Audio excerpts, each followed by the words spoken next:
कहते हैं ना, कुछ लोग जन्म नहीं लेते बल्कि दुनिया को राह दिखाने के लिए आते हैं, भगवान का दूत बनकर आते हैं। और उसी में एक नाम था नीम करोली बाबा का, जो अपने ही नाम से चमत्कार के लिए फेमस थे और अपने चमत्कार को सच्चाई में बदल देते थे। नीम करोली बाबा हनुमान जी के परम भक्त थे और एक दिव्य पुरुष थे जिनका जीवन रहस्य, करुणा और चमत्कारों से भरा हुआ था।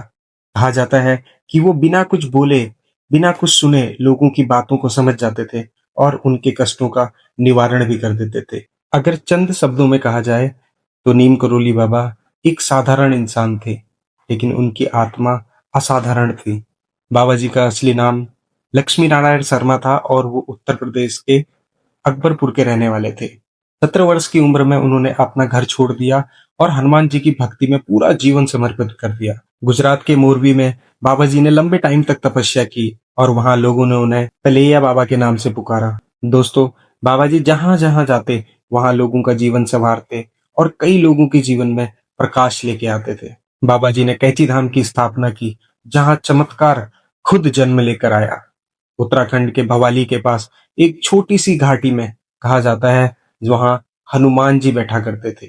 दोस्तों, इस जगह में जब खुदाई करवाई गई तो नीचे एक रहस्यमयी गुफा मिली, जहां कभी कभी जलाई हुई धुनी और गड़ा हुआ एक चिमटा मिला।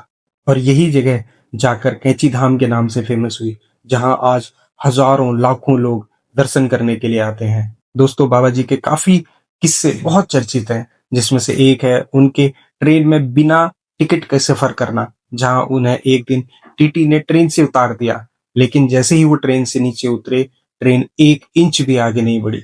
दोस्तों, कुछ लोगों ने टीटी को जाके बताया कि जिस बाबा को आपने ट्रेन से नीचे उतारा है वो नीम करोली बाबा हैं और वो कोई साधारण व्यक्ति नहीं है। जैसे ही टीटी ने माफी मांगी और उन्हें दोबारा से ट्रेन में बिठाया, ट्रेन सीधे अपने गंतव्य स्थान को चल पड़ी।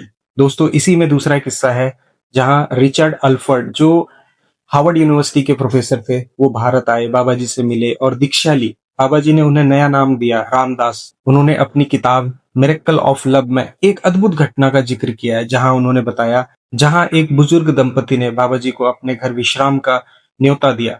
बाबा जी को एक कंबल दिया जिसमें बाबा जी सोए और वही कंबल बाबा जी ने उन्हें लौटाया और कहा कि इसे गंगा में सुबह विसर्जित कर देना। उस बुजुर्ग दंपति का इकलौता बेटा कई दिनों से युद्ध में लापता था। कहा जाता है कि बाबा जी के आशीर्वाद से वो लड़का लौट आया और उस लड़के ने बताया कि गोलीबारी में सारे लोग मारे गए, लेकिन वो बच गया। और दोस्तों, कहा जाता है कि वो सारी गोलियां जो उसके बेटे को लगनी थी, बाबा जी ने उस कंबल में ले ली। तभी तो उस कंबल को ब्लड प्रूफ कंबल के नाम से जाना जाता है। दोस्तों, ऐसी ही घटना है जहां कैची धाम में एक बार भंडारा लगा और भक्तों ने बताया कि वहां घी खत्म हो गया है। बाबा जी ने तभी आदेश दिया कि आप नीचे नदी में जाओ और कनिस्तर में पानी भर के लाओ। दोस्तों, कहा जाता है कि वो कनिस्तर का पानी घी में बदल गया और वो भंडारा ऐसे ही चलता रहा।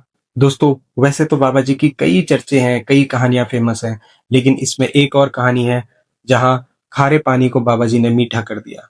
चमत्कार उस दिन हुआ जब बाबा के पास एक गांव के लोग आए और उन्होंने बताया कि हमारे गांव में जो कुआं है उसका पानी खारा है।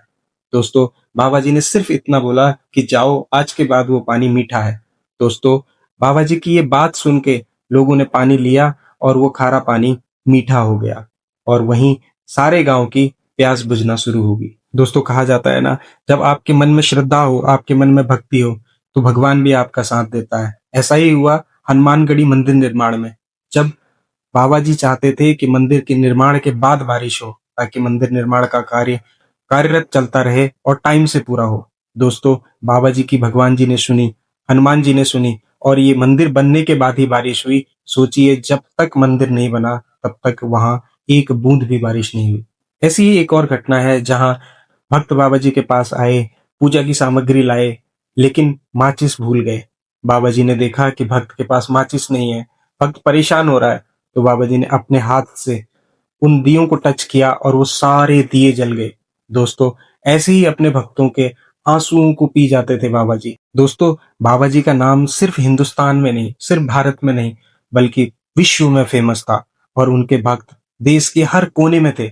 चाहे वो स्टीव जॉब्स कहें, एप्पल के संस्थापक, या फेसबुक के ओनर, फेसबुक के मालिक मार्क जुकरबर्ग या फिर हॉलीवुड के फेमस आर्टिस्ट जूलिया रॉबर्ट्स हो या क्रिकेटर विराट कोहली, सारे लोग बाबा जी की कृपा लेकर अपने कार्य में सफल हुए हैं। दोस्तों, कहा जाता है कि भगवान का दूत एक मिशन के लिए आता है, एक संदेश के लिए आता है, एक करुणा के लिए आता है और मानव जाति का कल्याण करने आता है, और उसकी एक निर्धारित समय होता है। ऐसे ही बाबा नीम करोली जी का निर्धारित समय पूरा हुआ 11 दिसंबर 1973 को रात में वृंदावन में, जहां बाबा जी ने गंगा जल और तुलसी ग्रहण करके सिर्फ ये कहा कि अब मेरा मिशन खत्म हो गया है, मिशन पूरा हो गया है और मुझे वापस जाना पड़ेगा। और दोस्तों, रात 1:15 को बाबा जी ने यहाँ से विदाई ली। दोस्तों, अगर आपको भी कभी बाबा जी के दर्शन करने का, नीम करोली बाबा जी का आशीर्वाद लेने का टाइम मिले या वक्त मिले, तो जरूर आप उत्तराखंड के उनके कैची धाम पवित्र स्थान पर एक बार जरूर जाएं। नीम करोली बाबा की कृपा सदा सदा आप पे और आपके परिवार पे बने रहे। बहुत बहुत धन्यवाद। इसी तरीके की और स्टोरीज सुनने के लिए प्लीज सब्सक्राइब माई चैनल।